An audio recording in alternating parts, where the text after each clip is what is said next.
پرانے زمانے کی بات ہے، افغانستان کے ملک پر ایک بادشاہ حکومت کرتا تھا۔ اس کا ایک غلام تھا جس کا نام سبکتگین تھا۔ وہ بہت بہادر، عقل مند اور رحم دل تھا۔ اس کی انہی خوبیوں کی وجہ سے بادشاہ اسے بہت عزیز رکھتا تھا۔ ایک روز کی بات ہے کہ سبکتگین گھوڑے پر سوار ہو کر جنگل میں شکار کھیلنے گیا۔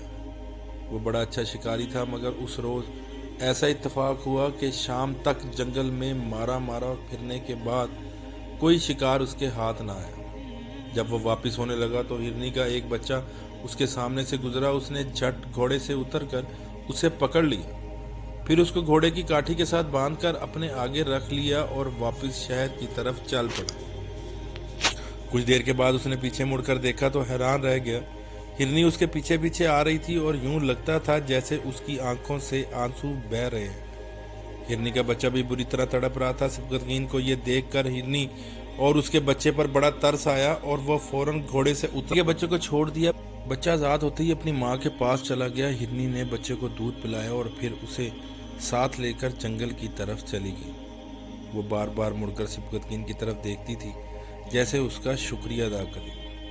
اس رات سبکتگین نے خواب میں دیکھا کہ ایک نورانی صورت والے بزرگ اس سے کہہ رہے ہیں کہ اے سبکتگین، تم نے ایک بے زبان جانور پر رحم کھایا۔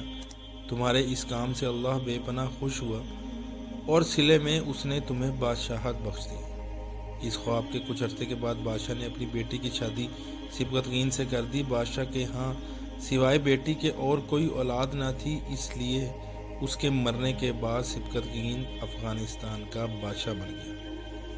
اس طرح ہرنی پر رحم کرنے کی وجہ سے ایک معمولی غلام کو ایک ملک کی بادشاہت مل گئی۔